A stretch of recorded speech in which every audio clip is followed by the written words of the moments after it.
Back in the day, Vince McMahon Sr. was looking for an all-American boy to take over for Bruno Sammartino. And he looked all over the world.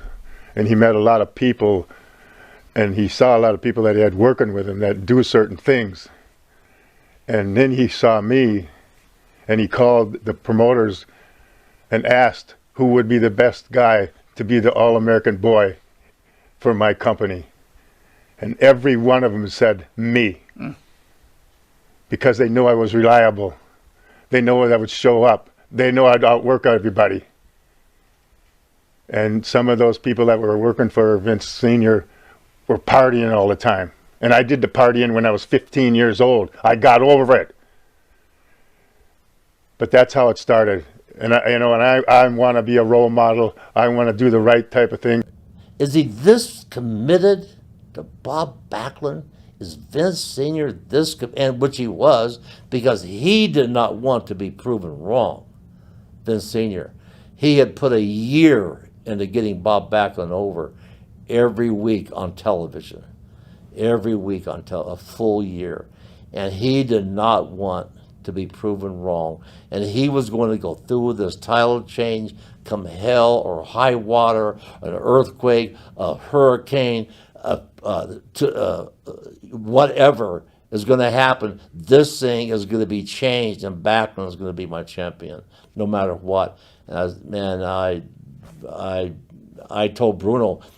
Oddly enough, Bruno didn't even know about the change in Philadelphia 2 days before. The Saturday, the night we had our big cage match sellout, 2 days before I gave it to Backlund. He said, "You're going to do what on Monday?" Because Bruno was just working sparingly at that time. It wasn't really in the loop and didn't want to be in the loop.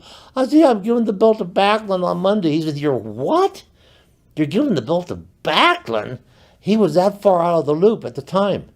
And I said, "Yeah, it's been set up for months." I said, "I'm going to give the belt to Backlund." He said, "Oh, my God." And I came so close to giving the belt back to Bruno in Philadelphia during that cage match, because it was the first guy out of the cage was the winner, and I was gonna do a double cross, and I told Bruno, you might be coming out of here the champion again." He says, "Oh, Billy, don't do that." He says, "Please don't do that to me." And I was gonna double cross Vince Sr. and do something where I was hurt and I couldn't get out of the cage, and Bruno would have to leave the cage first or expose the business. And I came that close to doing it, so it would throw the Bob Backlund switch off. You couldn't put Bruno Sammartino against Bob Backlund, or against, But you did. You ended up doing what. Doing it. Oh yes, had to do it. Yeah. Of course, those thoughts were to go through your head. Can you tell us about that night where you had to lose the title? Oh, it was depressing. It was depressing because if I wasn't such a success, had been such a success, and knew I was going to continue to be a success, it wouldn't have been as difficult. But coming off these 2 or 3 sellouts, everything sold out and turned away, record crowds, red hot. I'm saying, what is the sense? This doesn't make business sense to turn this thing over to a kid, to a kid, I mean, it was very depressing. And I remember I had to wrestle down in New Jersey somewhere, and that night Valerie was out. We stayed out on Long Island. After the match, I just went out and got her and drove down to New Jersey somewhere, and that's it's over. Was that it? Was there any rematches with Backlund? Oh yes. I had three rematches with Backlund. Everything sold out, of course, and then had matches in other cities with him, and then started working with Dusty to support Backlund, working with other people on top, and Vince had to load up the cards with Andre and myself and matches like that to get houses with Backlund, because they just did not accept Backlund as champion. It was force fed, and it was so obvious that you're giving it to almost like a child, taking it from Sammartino, my God, a living, breathing, idol, a true idol in every sense of the word, and then coming off of me, with everything that I had to offer, the physique and everything. And I'll never forget him. And he was a great person, and he had a lot of energy, and he had a great business, and he wanted it to grow and grow and grow. On the subject of guys who we've heard were against the idea of having you become champion, you defeated superstar Billy Graham. I'm not sure if I got the date nailed, but I know I think it's February of 1978. Pretty close. You know, if I'm not mistaken.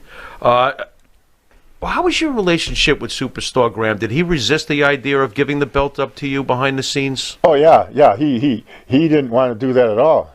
You know, he didn't want to do it at all. But you know, it was because of himself. In the business, you don't do things for you. You do things for the business and the match. You can't go in there and think about, I'm going to look good in this. You're going to have to share that. You're going to have to get your opponent over so you can draw more money and do a better job.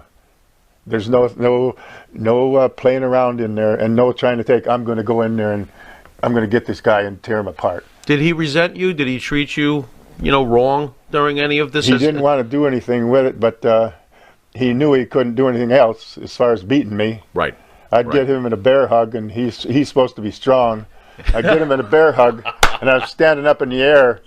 I got my hand squeezed behind my back, and I pick him up, and I bring him down right to the mat on his shoulders, and he's in the pinning position. And then I let him be there for a little bit, and I pick him back up. And he can't do that to me. Yeah. I did it to him. That's right. There you go. So I didn't look as strong, but I believe inside I have some strength. Well, we'll discuss.